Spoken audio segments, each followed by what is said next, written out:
Welcome to Saddle Hunting from Scratch. This is episode 1. During the course of this video, we're going to kind of cut back and forth to some previous footage I have of climbing up the tree and kind of showcasing how the saddle works. But for anybody who's just kind of getting started like I am, I wanted to share some of the stuff that I've kind of learned, as well as for people who are brand new, kind of show you what all goes into it, what all you kind of need, what's kind of like a luxury item, if you will. Maybe something you don't necessarily need, but something that really helps. So we'll go ahead and get into it. So we'll start with the saddle. I am running the tethered Phantom Elite saddle. This is it. It's basically a harness that you put on. It has a bridge connection. This is where you tie your tether rope on with a carabiner. On mine, I have these, I forget what the name of these straps are. I have one on the back. That's where ultimately I decided that I'm going to run my platform. So whenever I'm carrying it into the woods, platform goes on there. And I also have another one of those straps, but I have it on the bottom loop set here. And that's just where I will put my sticks. And we'll get into those things here shortly. Comes with these pouches. This is where you keep all your ropes that you need for climbing. So I keep my linemans attached to my bridge loops, and in the bag here on my right side, that goes around the tree. You'll see it in the video as you climb.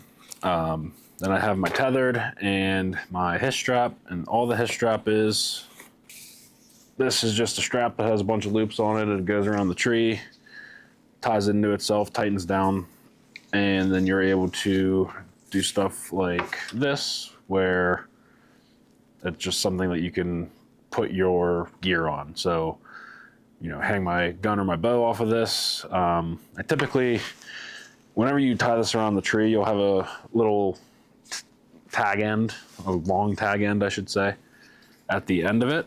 And I'll just throw a carabiner that's on my backpack into one of those loops on that tag end. So it's kind of lower than where you would hang your bow or rifle. Putting it on, you step through the bridge, and then you have these little leg straps underneath that you put between your legs. One thing I wanted to mention on the saddle is, and I'll just hold it up to the camera here, you can kind of see like there's these little balls in the bridge loops. These are adjustable based off of the position that you're in the tree, or whatever your personal preference is for comfort.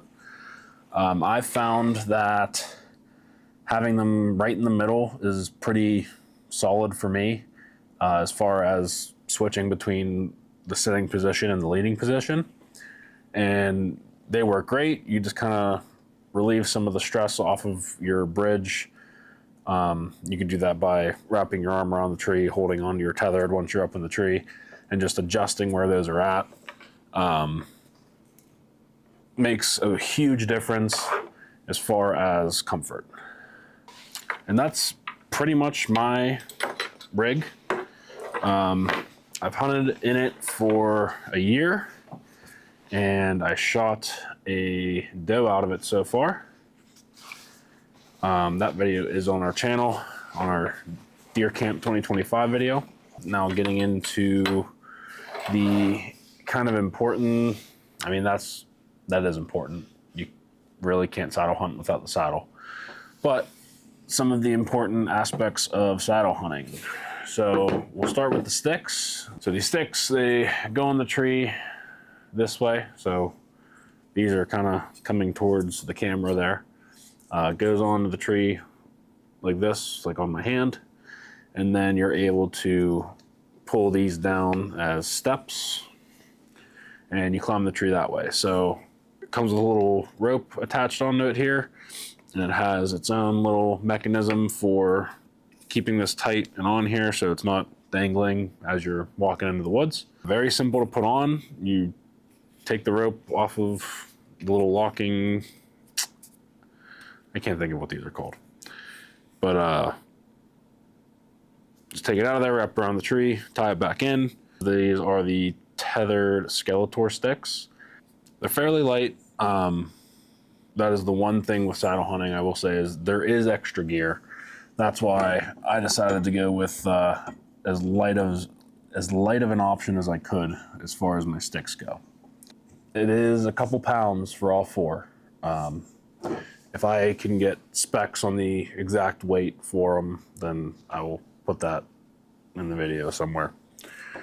The platform. This is also a tethered platform. I want to say, I forget the model. I'll put the model somewhere here too. I typically just, as of right now, just because I don't have a gear tie to put it onto my saddle, I've just been strapping it to the back of my backpack. It holds it together, doesn't make any noise, it works pretty well. So that's the platform. It has a little knob on the front of it here. That knob is obviously facing you. You stand on the platform. The back of it here goes up against the tree.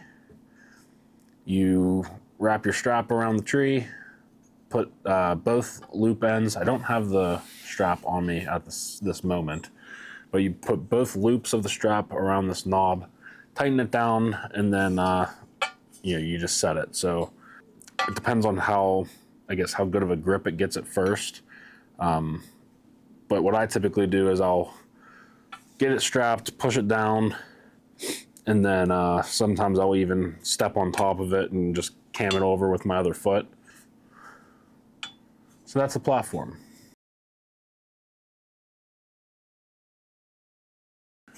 Luxury items, knee pads. These are an absolute game changer. Whenever I first got my saddle, I did not have any knee pads, and it was, I'll just be blunt, it was uncomfortable specifically sitting in the saddle. So with the saddle, you have a couple different options. You can sit in it where you're sitting in your saddle like a seat, knees up against the tree. You could also stand, and it's more of a lean. So you're kind of leaning at an angle away from the tree. Again, also very comfortable. But the knee pads were an absolute game changer for me. And I don't think that I would be as comfortable up in the tree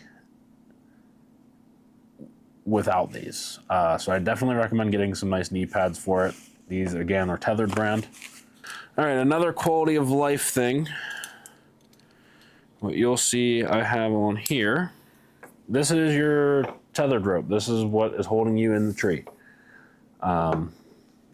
This is what clips into your bridge. You have this carabiner here that clips into your bridge, and that's kind of what is holding you there.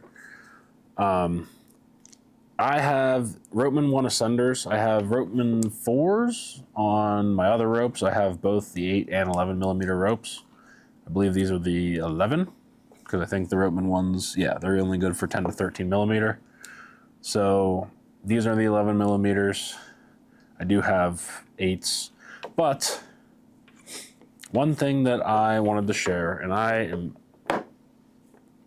drawing a blank on the guy's name, but there is a guy that I watch on YouTube who gave a pretty decent tip, and I do think that it's something that everybody should follow.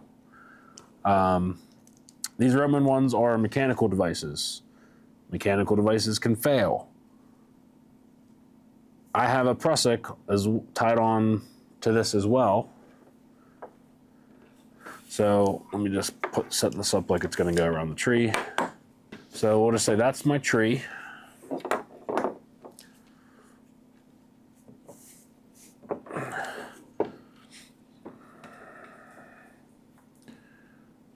This is the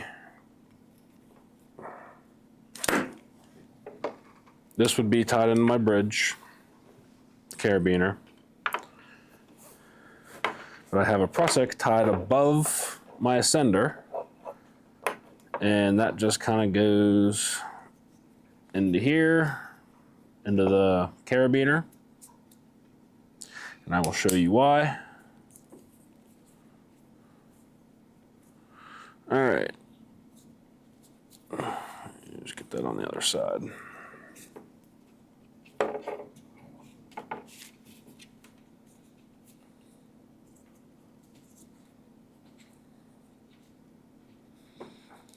Okay, so let's say you're out hunting and your carabiner, or sorry, your ascender were to fail. But I have the prusik tied on above the ascender. In case that does fail, then that prusik knot will tighten on the rope.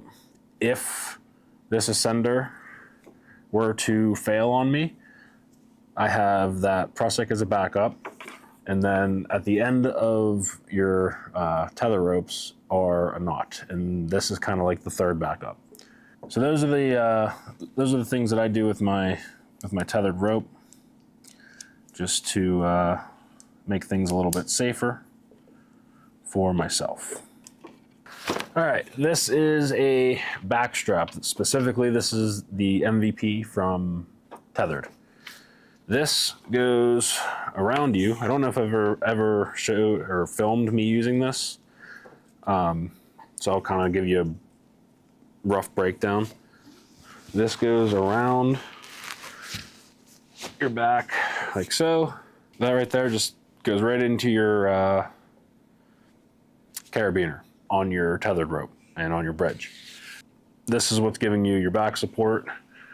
As you can see right there, so you can adjust this to wherever you need it. You could have it higher, you could have it lower, depending on where your saddle sits. So between the back strap and the knee pads, as well as the little ropeman ascenders, or whatever ascenders you decide to use, I just have the ropemans. But ascenders, back strap, and knee pads are kind of you don't necessarily need them, but it makes things more comfortable, makes it a little bit more convenient. Really, to get into saddle hunting, all you need is the saddle, the sticks, and the platform. Not a whole lot's needed, but you also need to think about how you're going to carry things in. It's a little bit different for me because I also film. So I have a nice big backpack to put all my camera gear in, but then also hold all my saddle gear, because sometimes where I hunt, it's all public land, national forest. I'd say 99% of the time. So I don't really have that short walk in all the time. Depends on where I'm going.